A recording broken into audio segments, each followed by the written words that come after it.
So welcome back to the Underground Music Coalition podcast. Today we've got Tom Dring from Corrupt Moral Altar, who are going to be our headliners for the all-dayer event. He's going to tell us a little bit about the CMA guys. Now, they're not actually members of the Underground Music Coalition quite yet. We wanted to get someone from out of the group to headline the event, just partly so we could kind of spread the word a little more about another band that we like here at the UMC that aren't yet part of it. Hopefully to kind of cross-promote the bands and, you know, reach some new fans. Some of the UMC bands reach some of CMA's fans and vice versa. So, Tom, hello, how you doing? Welcome. I'm good, thank you. Cheers for having me on. No worries, good to have you here. Right, so you guys have been around for quite a while, as far as I remember. You've made a fair bit of a name for yourself. I think the first time I caught you guys was a gig at Maze in Nottingham, like an extreme metal. Oh, okay, yeah. I remember you did save our ass once at the end of a European tour. Our band pretty much exploded. Yeah, I wasn't aware you'd seen us before that. So yeah, you know, you've obviously been around for a little while. I've seen a few of your shows and that, and you clearly got a bit of a name for yourself and something of a reputation. How long have you been together, and sort of how did you all meet? Probably been together about 4 years total. Mm-hmm. As far as how we all met, Adam and Reese, who play bass and vocals respectively, I've known them for years and years. But it was actually me and John who kind of first started the band. I'd met him years and years before. I recorded a demo for the Atrocity exhibit when he was in them. I recorded it in some basement in Leeds somewhere. Yeah. And I just got an email from him like about 4 or 5 years later, just saying, "Hi, I've heard you've got a studio in Southport. I suppose you remember me. I was in a Atrocity exhibit. I've just bought a bass. I need to go on tour with Malevolent Creation next week. Just need to check it works, kind of book a few hours." I was like, "Yeah, cool."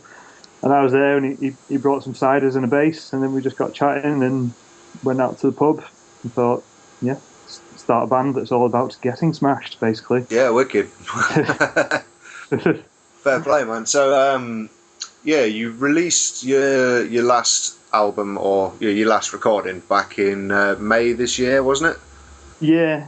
Got very delayed. Yeah, you mentioned it was about a year end to end from kind of recording it to putting it out. Yeah. So same with our album before that. Actually, we recorded it exactly 1 year before it got released. So it seems to be a running theme with this band. Same with Widows, to be honest with you. We've the last album that we did, we've got a new one coming out soon, but the last one that we did, we recorded it I think in like 2011, and we didn't get it out properly until maybe about 10 months later. Yeah, so I know obviously you run a studio yourself.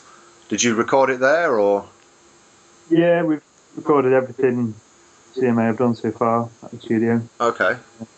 What's the name of your studio for the folks out there that? Vagrant Recordings. Vagrant Recordings in Southport. Yeah, not South Park. Very nearly slipped up there, but South Park, Colorado. So how long did it take you to get that actually, the recording process itself? I mean, you probably took a while actually writing the songs, but just the actual process of recording itself. Well, the last recording we did, even though it was just 2 songs, we probably spent like, I don't know, because I've got the advantage of just going in the studio whenever. We could do the drums and then wait a few weeks, go back and do the guitars in a day, kind of thing. Yeah. So the actual time spent on it wasn't that much, but it was probably over the course of like about 3 or 4 months.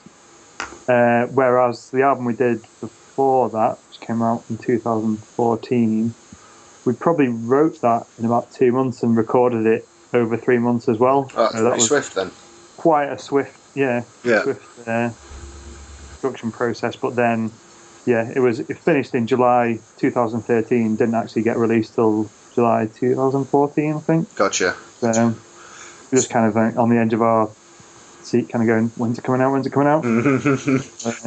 But by the time we've released something, we've already pretty much written the next release. So. It's kind of handy to have that little conveyor belt affair going on then, I suppose. But you may end up having stuff stacked up, waiting to go. Well, we've got the next album ready to go, but we started recording that almost a year ago. Fair enough. We're just waiting on vocals until about a month ago. Right. Okay. All right. So there you go. So so you've got a couple of things out already. You've got a few things sort of studio wise in the pipeline. Now the first track that we opened with, Birth, Death, Survival, is that one of the ones on the latest one that you released back in May, or is that that's the first track off the split? That's the first track off the split. Okay, who's it a split with? It's a split with a band called Hicks Kinnerton. Hicks Kinnerton, which is probably a band that pretty much no one will have heard of. Not a name I can say that I know.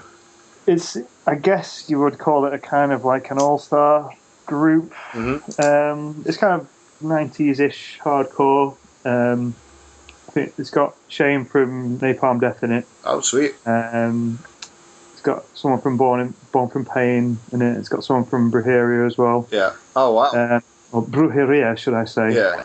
Not Brujeria. Never been quite sure how you say. It's very different to any of the kind of output they've put out in other bands. Yeah. Oh, cool. Enjoyable stuff. Yeah, definitely. I'd be definitely interested to hear that. All right, so the first track that we just played, so that's the first one off this split, Birth, Death, Survival. What's the story behind that? Well, having not written any of the lyrics, and because we recorded it so long ago, I can't really remember, but I know Reese has told me that the general vibe of it is yearning in a stricken world. So, right, fair enough. That's about as much as I can give you, to be honest. Fair play. You've mentioned, you've got a couple of things in the pipeline, kind of recording wise. Have you got anything else coming up that's in the planning stages that's aside from releases and recordings? Like the album we've just kind of finished off, we're just about to send it off for mastering, and I'm guessing that due to release schedules and stuff, it probably won't be out till kind of at least January, February next year. So we'll be looking to book start booking serious amounts of shows from then onwards. Awesome. In the meantime, we're just kind of obviously we've got the UMC all day, and the day before that we're actually playing in Nottingham. You are indeed, yes. As of yet, venue unconfirmed, but watch this space, I suppose. To be confirmed. I've only probably played Nottingham twice, I think. Last time was at Balti's space, stuck on a name. Was a lovely time playing there. Very good. Always a good time playing at Balti's place. I can't actually remember the time before. It was one of the Kunststocks. I can't remember. Yes, it was. That was the time when I met you guys. Oh, was that? Yeah. Amazing. That was when I met you and Rick and Will from Iron Witch. Ah, yes. That was a wild evening. It was quite mental. We just discovered Snapchat that night. And, Snapchat is the devil. That night was very fulfilling, shall we say. Yeah. It can be a force for good or it can be a force for evil. Sadly, I've been on the receiving end of a lot more evil, Snapchat-wise. Right, so we're going to go on and play a second track from you guys now. This one, I believe, is called I Didn't Ask to Be Here. And is that off the latest release as well? The same split with Birth, Death and Survival? Yeah, that's track 2. Okay, cool. Not having written the lyrics, as you mentioned before, do you have any idea about what this one's about? Pretty much the same as last time, but I can verify that the lyric just after I didn't ask to be here is so don't ask me to leave. So you can figure it out yourself from that, I guess. General belligerence then, basically. Yeah. Generally, the lyrical themes are things that have been done terribly in one's life and that you dwell on and sometimes regret, but also sometimes think, well, who really cares, to be honest? Okay, so this is I Didn't Ask to Be Here by Corrupt Moral Altar. Let's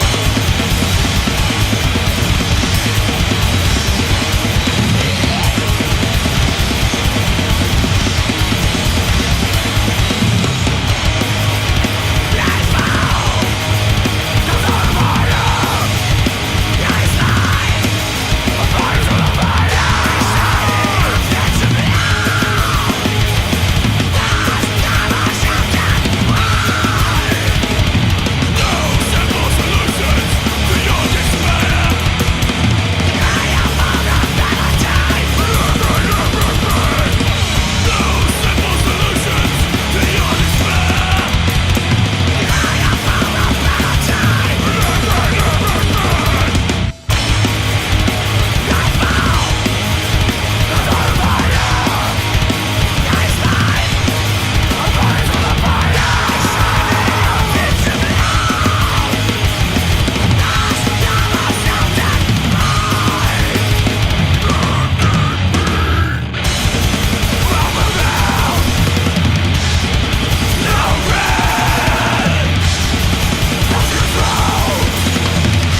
Alter with I Didn't Ask to Be Here, the second track off their recent split 7-inch. We've got Tom Dring here with us, chatting about what's been going on with CMA recently, and going to tell us a few stories about what they've been up to in the past and what they've got coming up for the future. I know you guys have been, you've got around quite a bit in your sort of four or so years as a band. What's been like the high point? What's been like a bucket list item that you've managed to cross off whilst you've been playing with Corrupt Moral Alter? I mean, I guess any one for any kind of UK grind band is obviously going over to play Obscene Extreme. Mm-hmm. Which is, what do you mean? Most people are going to do it at some point in their musical career, shall we say? Yeah. But it doesn't make it any less enjoyable. No, totally. It's an amazing experience, really. We drove all the way there and back in about, over a period of like 3 days, which was absolutely horrendous. It was on a German bank holiday weekend. So I think the journey, it was probably about a 74-hour round trip. Yeah. I drove all the way and back, so that was fun. Ouch. The actual experience of the fest made it worthwhile, but if we did it again, we'd just like fork out for flights, to be honest. I think probably wise, yeah. Where actually is it? Because I know it's on a continent somewhere, but I've never pinned it down. It's in Trutnov in Czech Republic, so it's almost on the border of Poland and Czech Republic. Yeah. But on the way down, we stopped off in Munich because my girlfriend's dad was living there at the time. So that was 24 hours drive to there, and about 7 non-stop, by the way. Long fucking drive into Germany, especially that far. Yeah, and then the subsequent 7 hours up to Czech Republic seemed like nothing, to be honest. You guys kind of described yourself as grind a little bit, but I would say we never actually described ourselves as grind. There's a few blast beats here and there, but it's mostly other people that describe us as grind. Right, okay. As we've just noticed, it's inevitable that you're going to get sort of differences in opinion between yourselves as artists and folks who listen to you, fans and whatnot. Like you mentioned before, a few people have described you as grind, but you've never really kind of tagged yourselves with that label. How would you describe your sound? And maybe like a couple of influences for the folks at home that aren't aware of you just yet. Yeah, well, I mean, there are obviously grind influences in there, and in fact, like the new album that no one's heard yet is a lot more grindy than previous releases, but right, just kind of a mix of kind of like punk, hardcore, rock and roll with some fast influences, basically. Yeah. I mean, we just didn't want to limit ourselves to any one kind of genre. It's kind of a musical experiment, really, if you think about it. Because obviously we've done so many different bands between all our members that have kind of, been almost genre specific. This was kind of I'd say a bit of an experiment, just to kind of throw in whatever influences we've picked up over the years, whether it's been bands we've been playing in, listened to, or just music that we've listened to. I mean, can you name a couple of bands that you would say you're influenced by? I mean, I've heard a few people mention Converge. Yeah, I'd definitely say Conversion influence on me. Even though I could never recreate any of their drumming abilities, the style of drumming is definitely something that is in the back of my mind when I'm kind of writing drum patterns. In fact, now I've said that, you probably would be able to listen through our back catalogue and go, right, there you go, rip that a bit off Converge. Get onto the copyright police for that. Well, there's only 12 notes in there, so it's a mathematical certainty that some things are going to sound similar. Yeah, I mean, influences for me. Although they use a drum machine, like Agaphobe Nosebleed's a big influence.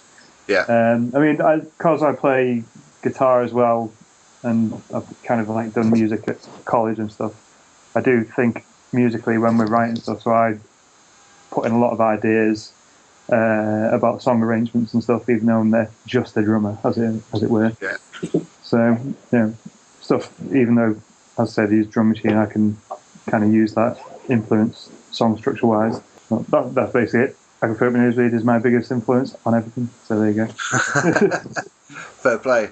Yeah, they're fucking brutal. Agoraphobic Nosebleed. It does seem like you're one of the kind of organisers within the band. Obviously, you got the studio. I'm guessing that's where you practice as well. It is, yeah. So yeah. So I'm guessing you have a hand in kind of driving the band a little bit, guiding it, organising it, etc. Yeah, sometimes to my own detriment. I know the feeling. Too much. I'm definitely a widow's band dad. Yeah, so as kind of the band dad of CMA, what would you say are the kind of the aims for Corrupt Moral Altar? Have you got like a specific path in mind? Are you going to keep it underground, or just sort of see where it goes? I mean, there's not really a specific path. We've not really kind of thought about necessarily pleasing a certain audience, whereas the writing is concerned. We just want to experiment to our heart's content and kind of please ourselves, really. Like the benefit of having a studio is we can just like dick around with different ideas and add a load of random shit into the album as we go along. I mean, the main goal is just kind of play as many different places as possible to as many different people as possible. Not ever really bothered about playing an arena-sized crowd or anything, but it's good when you play to a big crowd. I mean, but you can do if you get on like summer festivals and stuff. That'll satisfy your big crowd need, and then the rest of it is. I mean, I'd rather play to a small packed room of 100 people than 300 people in a 1,000 capacity venue. Oh, totally. Yeah. Totally. It's definitely better it always makes for a better atmosphere if you've got 120 people in a room. Much more personal experience. So you guys have got quite a number of shows under your belt over the years. So there must have been some interesting stories to tell. Have you got any kind of embarrassing or comedy moments that you can share with us? There is one that springs to mind. When we were deep within the annals of Czech Republic, not when we went to play Obscene, but we did, I think it was either October or November tour with a US grime band called Sick Tired. Mm-hmm. We played what can only be described as a cowshed in like completely arse end of nowhere in Czech Republic. I think it was a place called Slavonice. Right. And I think as we were on our way there, like the roads were so snaky and windy. It wasn't even that far a distance, but it took us like 4 hours to drive through Czech Republic at night. And we'd been probably on the road for maybe 2.5 hours, not seeing a single turn off or a single building, a single person. And bear in mind, as I said, it is winter. Yeah. Raining down, absolutely skin-cutting cold rain. And we just see this guy wearing just like a pair of shorts walking down the road, just like wielding a massive shiny axe. And wow. We thought, if we stop now, one of us may die. All of us may die. Yeah. Where was he going? What was his purpose? Who had he buried? These are questions we're asking ourselves. But I mean, it made the journey interesting, at least. Never mind the fact he had an axe. He must have been hard as fuck being out in that weather in a pair of shorts. I mean, this wasn't even kind of an area where there was a lot of trees. He wasn't chopping any trees down. Yeah. There's plenty suspicious about that, I would say. Never checked the Czech newspapers actually the next day. They could have been found anywhere. But I suppose it wouldn't have been that far out. But that was entertaining, I suppose. All right, cool. So just before we wrap it up with the final track, what plans have you got for the next year? Well, as I mentioned, we've finally finished this bloody second album we've been waiting on for so long. That's going off mastering soon. When that comes out, hopefully start of next year, just going to get booking shows again, touring hard, because we've been kind of stuck a bit recently, because John's been, he's depping in Napalm Death at the moment, and has been for, I don't know, must be over a year now. So that kind of slowed things down a bit. Clarkson broke his wrist, falling off the skateboard. That put us out. So we've not really practiced for about 3 months, but we've got back on it now. yeah, just need to get back in the flow, really. So next year, maybe a busy year. Okay, cool. So we'll wrap it up with the final track of the 3 then. Okay, this one's called Die Glock. I remember a little bit more about this one than the other ones. Basically, the name is a reference to a like secret Nazi scientific technological device. I think it was a time machine or something. Basically, Die Glock. Yeah, it means the bell. Obviously, the name is a reference to that, but the song is not about that. The bell is basically when you ring the bell, basically like lost orders at the pub, like that's it, done. Right. But it's more about talking about a relationship, like this relationship done. Come on, it's time to ring the bell. It's over. Let's just get out of our systems and go separate ways, kind of thing. Got you.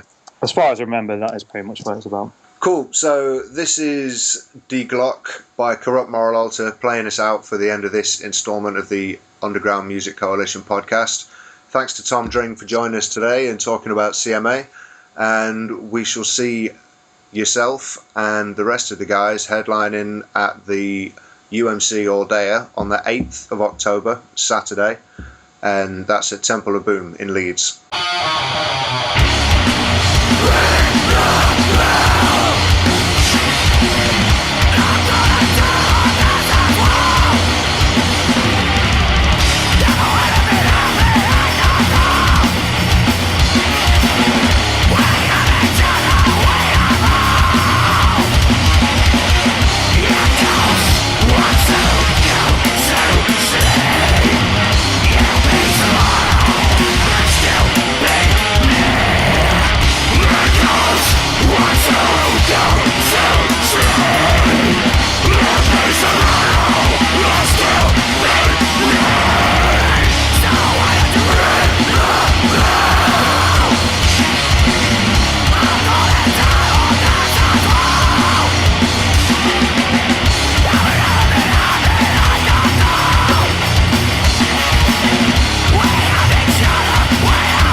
Underground Music Coalition.